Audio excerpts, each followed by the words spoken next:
Olá, você gostaria de participar como palestrante do maior evento de WordPress da América Latina? Nesse vídeo eu vou dar algumas dicas para você aí submeter sua palestra.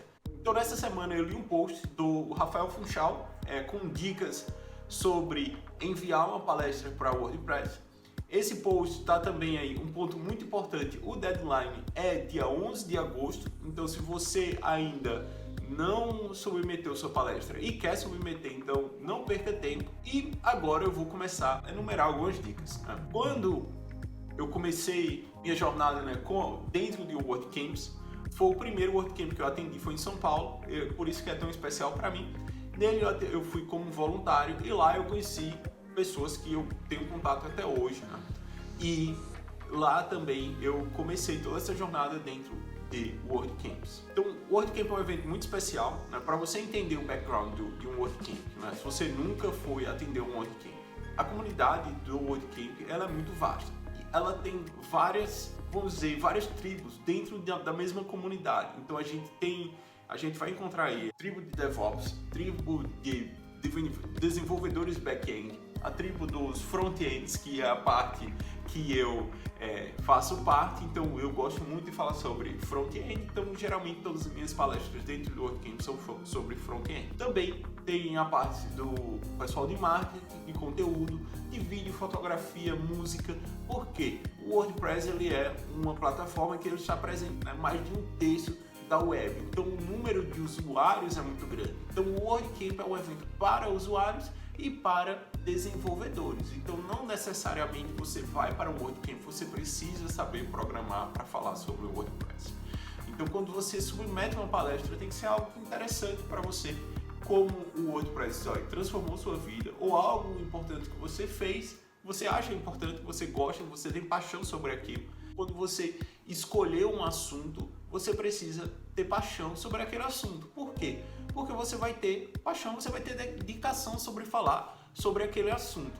Então, quando você desenvolver uma palestra, um conteúdo, você vai ter prazer de estar escrevendo aquilo, certo? Muitas vezes as pessoas vão pelo hype, então escolhem um assunto pelo hype, mas quando elas começam a pesquisar aquele assunto pelo hype, elas descobrem que esse assunto não é tão interessante para mim, eu não curti, eu prefiro trabalhar com outra tecnologia.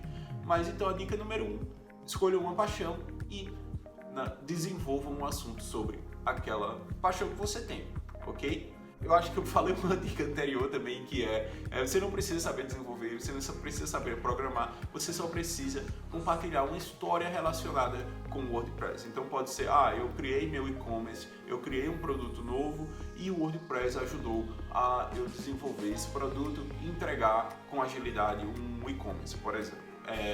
Você nunca programou, você nunca utilizou o WordPress, mas você tem aí uma história de sucesso com o WordPress. E também pode ser histórias de fracasso também, falhas, porque as falhas também agregam. Se você aprende com os erros, você é uma pessoa melhor. Então, vamos corrigir a lista. Então, não precisa ser programador. 2, escolha um assunto com paixão. E 3, quando você vai desenvolver sua palestra, faça uma boa descrição com começo, meio e fim.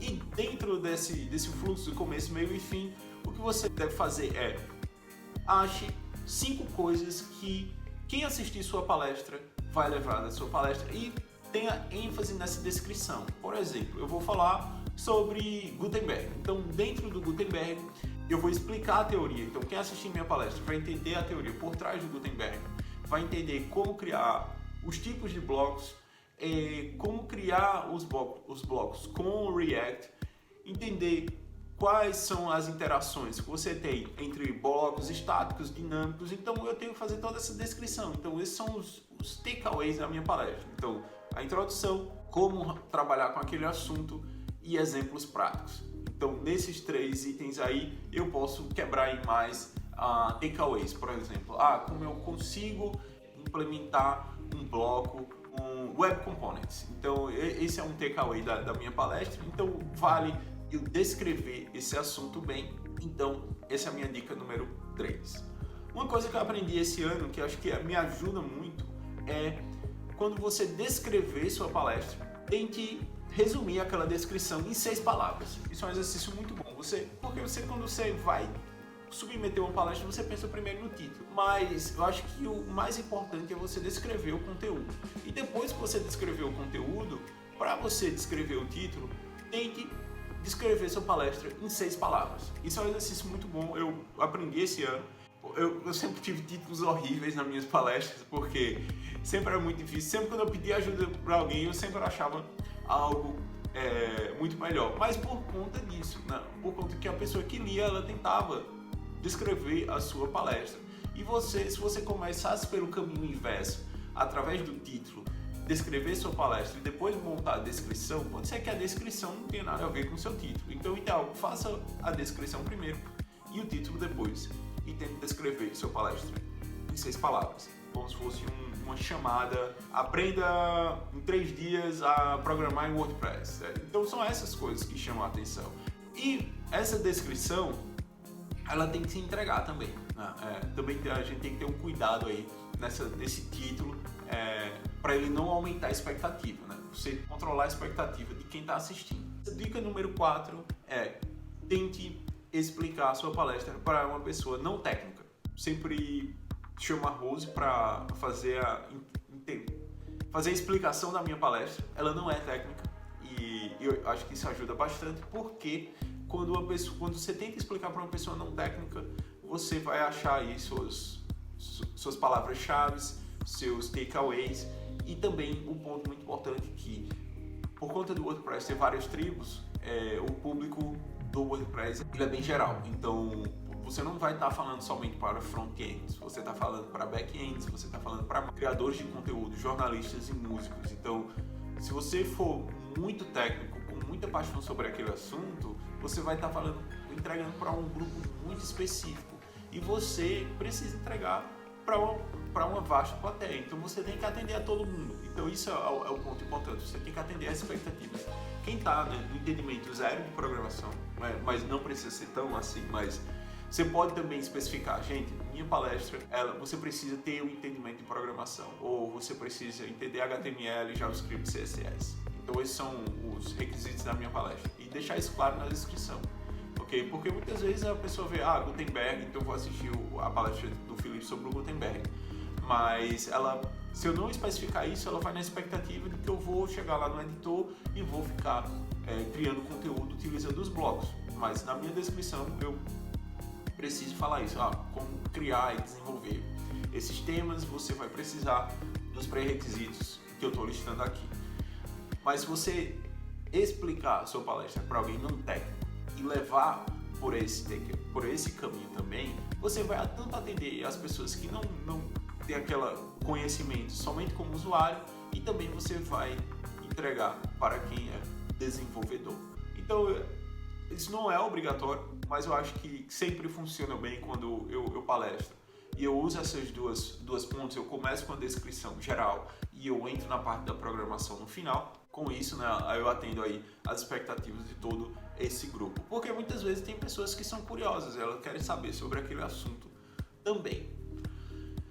Então, dentro dessas 4 dicas aí, se eu já não me perdi, né, de tanto que eu falei, a dica que eu tenho aqui, especialmente, eu acho que pode acontecer isso faz 3 anos e meio já que eu já saí do Brasil, então já faz 3 anos e meio que eu não vou a WordCamps do Brasil, mas eu acho que uma dica que sempre acontece aqui, por exemplo, eu moro na Irlanda, e os WordCamps da região, tanto da Irlanda quanto do Reino Unido, eles acontecem próximos, e muitas vezes o mesmo grupo ele viaja entre essas cidades. Então faça uma pesquisa, né? Achar um assunto interessante. Qual é o meu fluxo? Primeiro, acho o conteúdo que eu quero falar, vou no WordCamp TV, olho palestras que são interessantes sobre aquele assunto, olho os feedbacks daquelas palestras também, se o pessoal curtiu aquela palestra ou não. Então você vai ver no WordCamp TV tem likes e tem comentários também. E o quantidade de vídeos sobre aquele assunto também é um bom feedback sobre aquilo. Mas se você vai escolher um assunto para o WordCamp São Paulo, o legal também é verificar se aquele assunto já foi falado no ano anterior. Muitas vezes eu tenho negativas também, eu submeto minha palestra e eu tenho negativas. E a parte da negativa, no começo eu me sentia muito, mas depois eu comecei a entender, eu sempre pedi um feedback, por que não foi aprovado? Então muitas vezes ele explicava, porque a gente já teve essa palestra no ano anterior. Quem organiza, isso é uma opinião de quem está organizando, vai querer escolher um assunto diferente. Né? Mesmo que o assunto seja legal, ele vai querer escolher um assunto diferente. Dica número 6, se você submeteu e não foi aceito, não desista. Eu recebo muito não, durante o ano eu recebo muito não. Eu envio para vários lugares e eu recebo não, assim, muitas vezes eu quero conhecer aquele lugar, eu quero conhecer aquela região, comunidade, e eu recebo não. Exemplo, acontece que tem WordCamps que não aceitam palestras em inglês, e eles não põem na descrição e depois eles voltam e eles falam, desculpe, mas a gente priorizou as palestras em italiano, por exemplo, ou em espanhol. E a gente não vai ter tradução e muita gente aqui ainda não fala inglês. Como tem lugares que também o tema, eles gostaram muito do tema, mas eles estão priorizando outros temas. Então, sempre é bom nessa parte do não, para evitar. Olha as cidades que já foram feitas próximos dos eventos, olha os temas que já foram discutidos lá, olha a descrição do ano passado. Também na parte de descrição de submeter palestra, acredito que eles também especificam os assuntos que eles estão pesquisando. Olhe também as redes sociais, que eles podem também dar algumas dicas lá. E é isso, pessoal. Eu acho que o deadline vai ser dia 11 de agosto.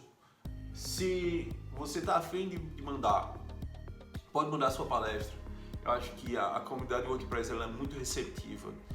As pessoas dentro da comunidade no Brasil também são muito receptivas. E eu tenho um carinho especial por esse grupo e eu super indico, porque isso é tanto parte do crescimento da comunidade como um crescimento pessoal, certo? Quando você vai desenvolver uma palestra sobre o assunto, você vai pesquisar melhor, você vai aprender mais, você vai mostrar que você tem um domínio sobre aquele assunto, certo? E também você vai aprender, certo? Muitas vezes quando você compartilha sobre um determinado assunto, pode ser que alguém na audiência também saiba sobre aquele assunto e ela venha para você no final e também compartilhar as histórias que ela teve com aquela determinada tecnologia. Então é isso, pessoal. Boa sorte a quem estiver aplicando. Quem ainda está na dúvida, não tenha medo, aplique. Sempre tem uma primeira vez, certo? Sempre tem uma primeira vez. Eu tive esse frio na barriga quando eu apliquei minha primeira palestra em português. Eu tive o frio na barriga quando eu apliquei minha primeira palestra em inglês. E sempre precisa ter uma primeira vez para as coisas acontecerem, ok? Então é isso. Boa sorte e espero aí ver vocês palestrando no WordCamp São Paulo. Eu não vou estar lá esse ano, mas eu vou estar acompanhando pela live, ok? Um abraço, pessoal, e até o próximo vídeo.